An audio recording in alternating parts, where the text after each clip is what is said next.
Hello guys, तो अपना अगला चैप्टर है यूनिट्स के। फर्स्ट सब topic in this chapter is measurement. तो अपने को पता है कि फिजिकल क्वांटिटीज का मेजरमेंट अपन करेंगे, पर उसके लिए कुछ कांस्टेंट क्वांटिटी होना जरूरी है, जिस कांस्टेंट क्वांटिटी को अपन एज अ स्टैंडर्ड क्वांटिटी ले सकते हैं और जिसके साथ अपन फिर न्यूमेरिकल वैल्यू के साथ उसको फिर डिफाइन कर सकते हैं, जिससे अपने को मेजरमेंट अपन फिजिकल क्वांटिटी का दे सकते हैं। तो what is mean by measurement? वही स्टैंडर्ड क्वांटिटी को यूनिट कहा जाता है। पहले तो मेजरमेंट मतलब एक्चुअल में क्या है? तो measurement is nothing but the comparison of unknown physical quantity with known fixed unit quantity. For example मैंने अब लेंथ ऑफ रॉड ली है 3 मीटर है, मतलब उसमें जो मीटर है ये एक यूनिट है लेंथ का, जिसका और ये यूनिट है जो लेंथ ऑफ रॉड है ये इसी यूनिट को 3 टाइम्स कंटेन कर रहा है। मतलब अगर सिंपल पैसे लैंग्वेज में बोला जाए तो एक लेंथ ऑफ रॉड है जिसकी लेंथ 3 मीटर है। तो यहाँ से अपने को पता चल रहा है कि जो रॉड की लेंथ है, तो length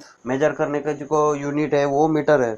unit of length is metre, और according to given condition that जो यूनिट है वो 3 टाइम्स लेंथ ऑफ रॉड है। इन सिमिलर वे मास अगर देखना है तो मास का किलोग्राम रहता है एंड सो ऑन। तो यही से फिर अपने को पता पड़ता है कि अगर फिजिकल क्वांटिटी का मैग्नीट्यूड अगर अपने को एक्सप्रेस करना है तो वो दो चीज़ों से अपने को पता चलता है। वो एक तो जो यूनिट है जिसमें क्वांटिटी मेजर होने वाली है वो, और सेकंड मतलब न्यूमेरिकल वैल्यू कि कितने टाइम्स यूनिट आपको मल्टीप्लाई करना है, मतलब कंटेंट हो रहा है उस फिजिकल क्वांटिटी में। जैसे कि आपको ऊपर वाले एग्जाम्पल में आप देख सकते हो कि लेंथ ऑफ रॉड अपन ने 3 मीटर लिया हुआ था, तो उसमें जो 3 है ये हो गई आपकी न्यूमेरिकल वैल्यू, एंड जो मीटर दिया हुआ है वो है यूनिट ऑफ लेंथ, और ये जो टोटल 3 मीटर है ये है magnitude of that physical quantity. Physical quantity अपनी लेंथ थी तो उसका मैग्नीट्यूड हो गया 3 मीटर।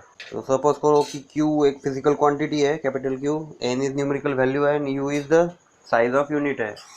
तो मैग्नीट्यूड लिखने का तरीका आपका Q is equal to N into U रहे। Next topic is what is the need of for measurement. Measurement की जरूरत क्यों पड़ी एक्चुअल में? So actually in physics we have to deal with large number of physical quantities like length, mass, time, speed, acceleration, velocity and many more. This quantity gives clear understanding if we can measure them. अगर इन quantities को अपन major करना शुरू कर दे, मतलब major कर पाए, तो उनसे अपने को क्लियर अंडरस्टैंडिंग मिल जाती है। तो यही एक नीड है जिसके लिए अपने को मेजरमेंट पता होना जरूरी है। Next topic is unit. The quantity used as a standard of measurement is called as unit. For example अगर अपन ने लेंथ ऑफ रॉड लिया 3 मीटर का, तो इसमें लेंथ जो है रॉड्स की उनको कंपेयर करने के लिए जो यूनिट अपन ने यूज किया है जो है metre. So this is nothing but the standard quantity to use the standard measurement of length. Hence the meter is the standard unit of length.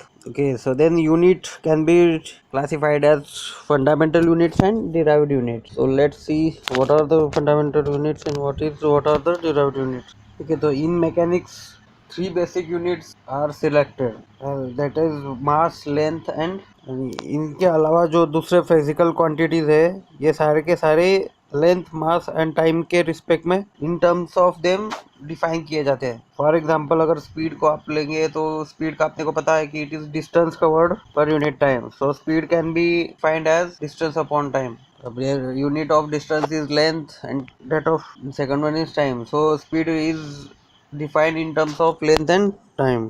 In same way other physical quantities are also defined in terms of length, mass and time. Say the units selected for measuring this mass, length and time are called as fundamental units. As we know, the units selected for measurement of mass, length and time are kilogram, meter and second respectively. The main point about fundamental unit is that those are not definable in terms of other quantities. मतलब इनको आप fundamental units को आप दूसरे quantities के in terms में define नहीं कर सकते, इसलिए इनको fundamental units। then second है derived units. The unit of physical quantities which can be expressed in the terms of length, mass and time are called as derived units. For example अगर आपको देखना है तो आप देख सकते हो कि velocity we can write it as displacement upon time. Again displacement is nothing but the distance, therefore its unit is length. Therefore formula becomes velocity is equal to length upon time, and hence we can say that velocity is expressed in terms of length and time. Therefore velocity becomes derived unit. In same way acceleration also can be defined in terms of length and time. So the next topic is characteristics of standard unit. अब अगर देखा जाए तो unit, standard unit तो ले लिया, फिर standard unit के कौन से कैरेक्टरिस्टिक्स होने चाहिए? तो first of all it should be of convenient size. Convenient size means unit ऐसा लेना हुआ चाहिए जो इजीली कोई भी पर्सन मेजर कर सके उससे. Second one is it should be well defined, मतलब जो मैं यूनिट लिया हुआ है उसकी डेफिनेशन क्लियर हो. It should be easily available. It should not change with time and place. भले आप कौन से भी दिन में ले या शाम में ले या रात में ले या फिर प्लेस कहीं पे भी अर्थ पे चले जाए या अर्थ के बाहर, तो उनकी वैल्यू जो यूनिट है वो चेंज होना नहीं चाहिए.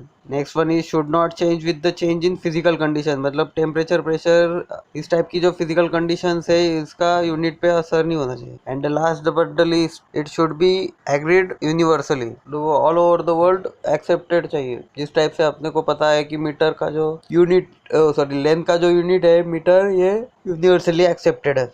So these are the characteristics of standard unit. Okay, from the point of view of 11th exam, you can expect one question as a write the characteristics of standard unit. Then next, all systems of fundamental units. In अब अलग अलग देशों में अगर देखा जाए तो अलग अलग मास लेंथ टाइम की यूनिट्स असाइन किए गए हैं. तो वो कौन कौन से ओल्ड सिस्टम्स है वो देख लेते हैं. वो एक्चुअल में दो सिस्टम्स है, एक सीजीएस एक MKS. CGS system units of length mass time R centimetre, gram and second, while in MKS system units of length mass time are meter, kilogram and second. Other than this there is one more system, FPS system, that is foot, pound and second. The main thing in above first two systems, that is MKS and CGS units, that they are the units in these two systems are related to each other by multiples of 10, and therefore they are easier to convert from one unit to another unit. But the actual issue is that different countries were assigned with different units of mass length and time. This create problem for people to get adorable with every system each time when they go from one place to another place, and therefore there comes the existence of one single unit which is acceptable all over the globe. It is SI unit, which is introduced in 1960 and is accepted by all the countries for scientific work. In this system there are 7 base quantities and 2 supplementary quantities. 7 base quantities, all the quantities are given in tabular form along with symbol and their unit name and symbol. First is length, whose symbol is small l, capital L. Unit name is meter and its symbol is small m. In same way, mass symbol is small m, unit name is kilogram, which is denoted by kg. Next quantity is time, small t is symbol, its unit name is second, denoted by small s. Next quantity is electric current, symbol is I, capital I, unit name is ampere, denoted by capital A. Next quantity is temperature, symbol is capital T, unit name is degree Kelvin, or you can say simple Kelvin, which is denoted by capital K only. No need to show degree before capital K. Next quantity is luminous intensity, symbol is capital I, unit name is candela, which is denoted by CD. And last quantity is quantity of matter. No symbol for quantity of matter. Unit name is mole, which is unit symbol is mole. In the supplementary units, quantity is plane angle, whose unit name is radian. Unit symbol is rad. The quantity is solid angle. Unit name is steradian, which is represented by SR.